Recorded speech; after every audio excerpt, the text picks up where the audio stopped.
Bonjour, aujourd'hui je vais vous présenter mes 4 applications favorites pour Mac OS X.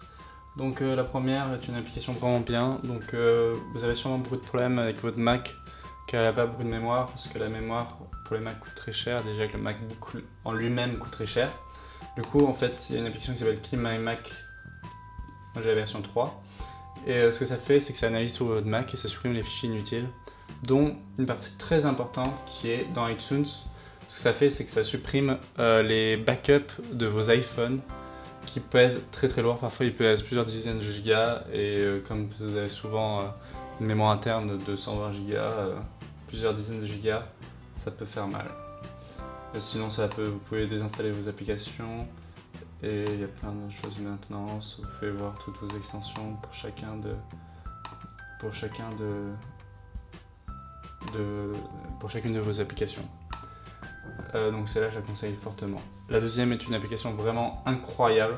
Donc ça permet de corriger tous vos fautes d'orthographe. Ça a été développé par des ingénieurs québécois, il me semble. Donc ça s'appelle Antidote, j'ai la version 8. Cette application est payante comme la précédente. Et en fait, ce que ça fait, c'est que ça corrige vraiment toutes vos fautes d'orthographe. Donc je vais vous le montrer en action. Alors là, j'ai pris un article vraiment au hasard dans Combini. Ce que vous faites, c'est que vous sélectionnez le texte. Donc ça peut être vous qui écrivez une dissertation. Là j'avais déjà collé, mais je l'ai corrigé. Donc voilà, là je l'ai copié dans Word. Word 2016 d'ailleurs. Ce que vous faites, c'est que ici vous avez une toute petite fenêtre qui est la fenêtre d'Antidote elle-même. Et vous cliquez sur la petite croix. Ça ouvre un programme. Et ici, ça vous affiche les fautes d'orthographe soulignées en rouge. Et parfois, le logiciel ne comprend pas très bien, ça peut vous dire s'il manque des virgules, même si vos apostrophes, ce ne sont pas des apostrophes courbes, il y a plein de... C'est corrigé aussi la typographie, c'est ça qui est vraiment bien. Donc par exemple ici, donc là dans le premier paragraphe, il y a une faute, c'est la Terre qui est sujet, du coup c'est... Ici on doit mettre seul, avec un E, il y avait une deuxième faute, voilà, et la description de certains d'entre eux, donc certains ça s'accorde aussi, c'est avec un S. Et oui, et aussi le truc très important, c'est que là j'ai pas besoin de resélectionner tout le texte pour le recoller dans l'application. Vous voyez que ça a appliqué directement la correction dans le logiciel. Et ça marche aussi quand vous êtes dans Google Docs, dans Chrome, vous pouvez aussi utiliser Antidote, ça marche avec plein de logiciels. Il faut juste installer les plugins qui sont fournis avec le logiciel et tout est parfait. Donc celle-là, je la conseille vraiment, vraiment beaucoup. La troisième application est DragEnd. C'était créé par des étudiants qui sont dans la meilleure école de web de France qui s'appelle Ethic. Donc en fait, ce que vous faites, c'est un logiciel qui permet de rajouter des sous-titres à vos films. Donc vous sélectionnez juste ici la langue dans laquelle vous voulez vos sous-titres.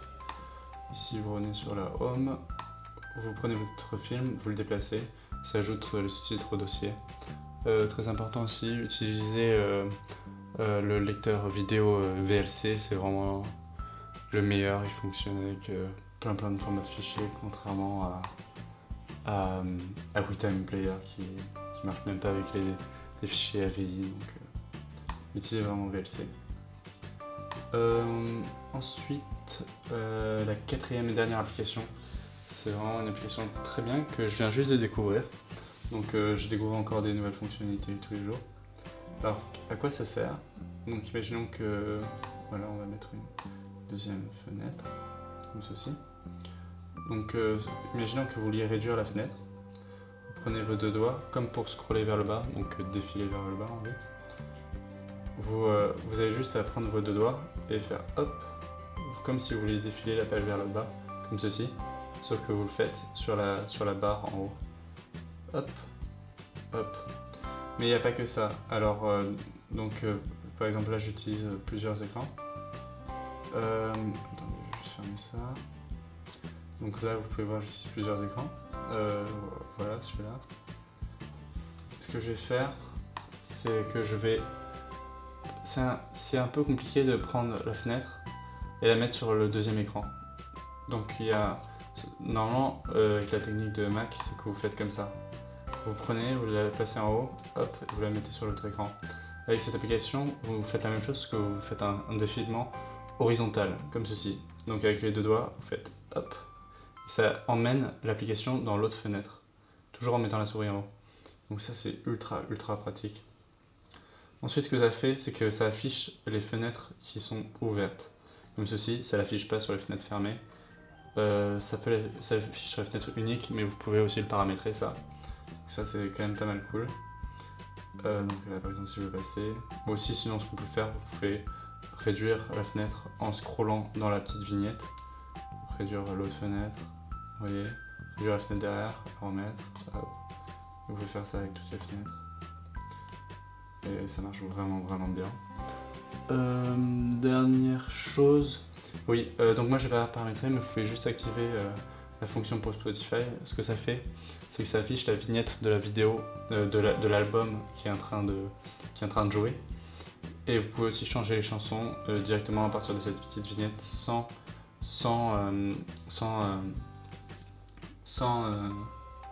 rentrer dans le logiciel.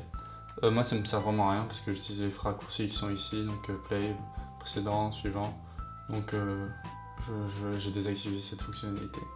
Mais aussi ce que vous pouvez faire, c'est que vous pouvez, lorsque vous scrollez sur la vignette, ça augmente et diminue le son. Mais pareil, je peux le faire ici.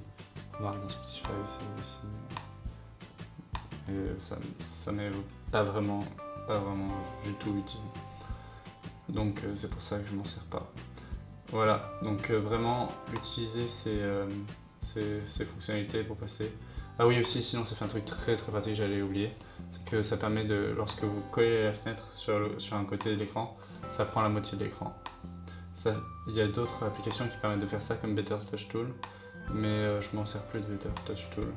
Du coup, cette application le fait, donc je le garde, ça fait aussi en haut, comme ceci.